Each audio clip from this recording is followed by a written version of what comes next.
প্রবাসী এক সুন্দরী তরুণীকে ভোগ করেছে কোম্পানির মালিক সহ স্টাফরা।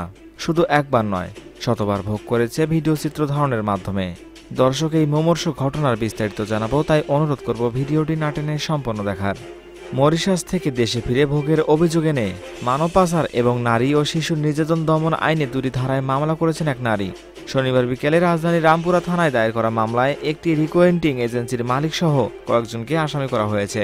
মামলার প্রধান আসামি করা হয়েছে আকবর হোসেনকে।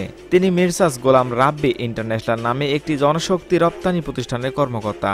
এছাড়াও রয়েছে আরও বাকি 5 আসামি।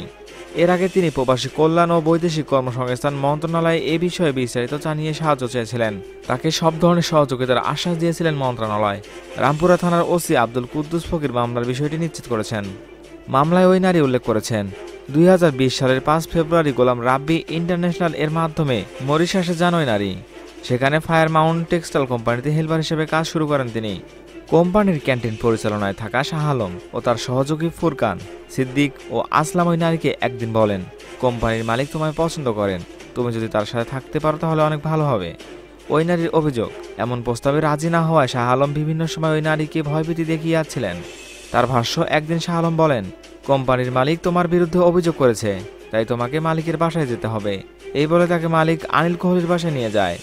এজাহারে অভিযোগ করা হয়েছে, সেখানে ওই নারীকে মালিকের রুমে রেখে শাহ আলম বাইরে চলে যায়। সেদিনই ফায়ার মাউন্ট টেক্সটাইলের মালিক অনিল কোহলি তাকে ভোগ করেন। মামলায় তিনি উল্লেখ করেন, ভোগের ভিডিও ধারণ করা হয়েছে এবং তা সামাজিক যোগাযোগ মাধ্যমে ছড়িয়ে দেওয়ার হুমকি দিয়ে শাহ আলম ও কোম্পানির মালিক অনিল কোহলি তাকে প্রতিনিয়ত ভোগ করতেন। মালিকের বন্ধুর সাথে রাত কাটানোর প্রস্তাব দেয় শাহ আলম। রাজি না হয় আবার তাকে নির্যাতন করা হয়।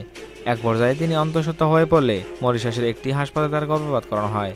ওই নারী জানান, এসব নিয়ে মানসিক যন্ত্রণায় দেশে ফিরে 3 দিনের মাথায় তিনি আত্মহত্যার চেষ্টা করেন, কিন্তু বিষয়টি তার বোনের নজরে এলে ঠেকিয়ে দেন।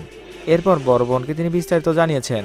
পরে ব্র্যাক মাইগ্রেশন প্রোগ্রামের সঙ্গে যোগাযোগ করলে ব্র্যাকের পক্ষ থেকে তাকে চিকিৎসা সহ কাউন্সেলিং সহায়তা দেওয়া হয়।